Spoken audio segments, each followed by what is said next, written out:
Hey YouTube, Blake1827. Wanted to cover about 10 tips that I've come across and gathered in my years of experience pipe smoking that aren't necessarily common knowledge or things that you pick up in a Pipe Smoker 101 or how to start smoking pipes video. So I just thought these are definitely worth compiling in one video and sharing them with you all. The first thing that I really enjoy doing after I finish smoking a bowl is having a piece of dark chocolate. It helps kind of cleanse the palate a little bit, and it will definitely help curb any nicotine if you're smoking a nic heavy blend or you're very nicotine sensitive. Dark chocolate is the way to go. Just a couple little squares and it's a nice treat after enjoying a bowl.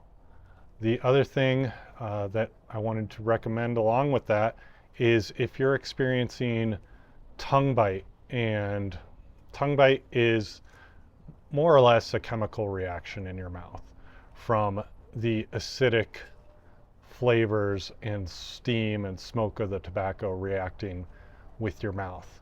The best way to counteract that is actually Alka Seltzer, because it's very basic and it will help counteract that acidity and kind of tone things down a little bit. Now, you still have to obviously mind your cadence and not puff away and get a lot of steam and heat in your bowl. But if you are suffering from tongue bite with a blend, it's worth giving a try for sure.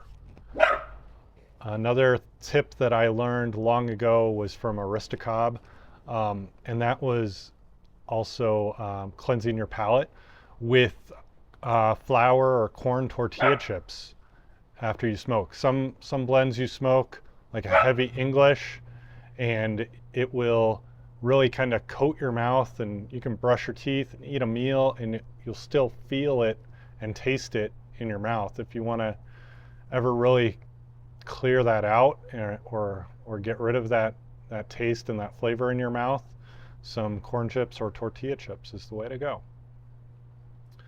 A couple personal preferences that I've picked up in my years of smoking. These are my own personal preferences, but I feel like they're tips worth mentioning. There's no right or wrong way to smoke a pipe, but I don't retrohale anymore. I pretty much don't. Like, it's very rare. When you retrohale quite a bit, you're gonna desensitize those mucous membranes and you're not going to pick up as much flavor.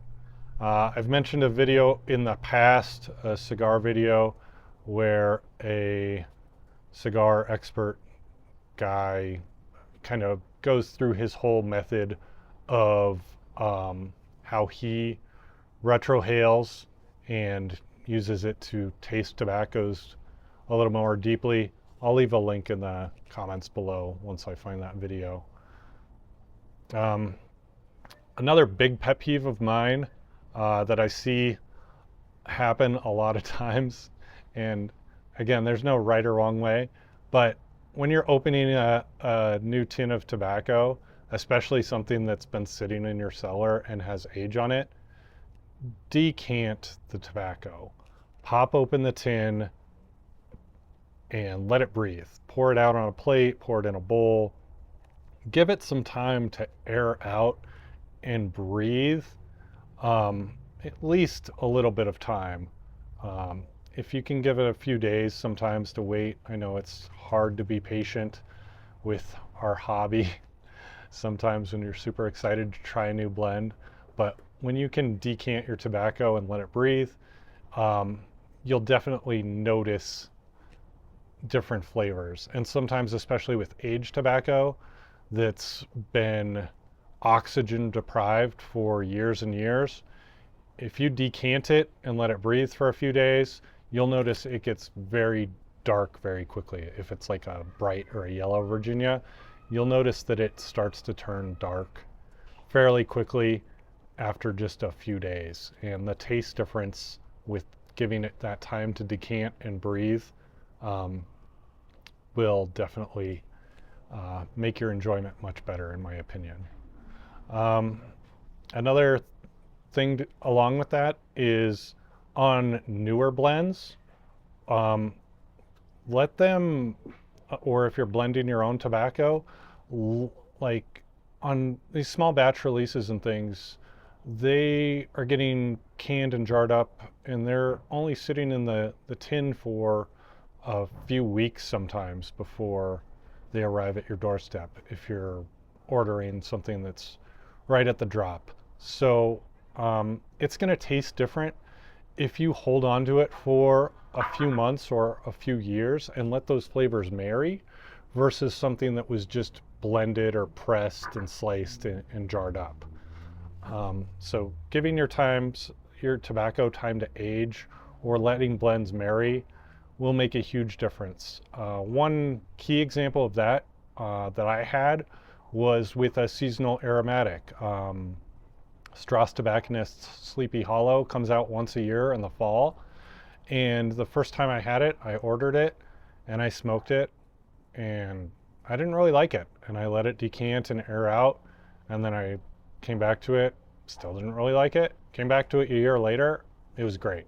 So the flavors and giving things time to age and marry and decant will really make a difference in how some blends taste.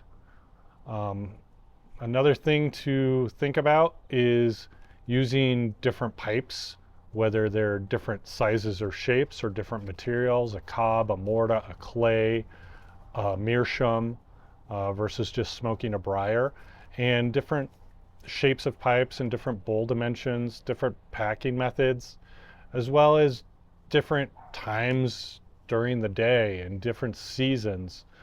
Things are going to taste differently to you, and you might enjoy a blend more in the morning with a cup of coffee than you do late at night or on a hot afternoon. So just something to think about. Another tip that I just recently made a video about that I really think makes a huge difference in your pipe smoking enjoyment is opening up the airway of your pipes. And I'll link the video that I made to it up here. And if you want to check out that video and see how I open up the pipe airways, following the method that's laid out in Rick Newcomb's book, In Search of Pipe Dreams, and he's spoken about it at length many times. Opening up your pipe airways so the draw is a little bit more open definitely helped improve most, if not all, of my factory pipes. To go along with that, keeping your pipe clean. If you're smoking a pipe that you maintain and you keep clean and you take it apart and deep clean it every once in a while, it's going to smoke and taste, the tobacco is going to taste a lot better rather than smoking a dirty pipe that you kind of neglect or just, run a pipe cleaner through when you're done at the end of the day. If you can, really wipe it out and scrub it out, use a high-proof alcohol to get out the tars and the smoke and everything that's building up in that airway, and cleaning out the dottle and letting your pipe dry, your experience is going to be much improved.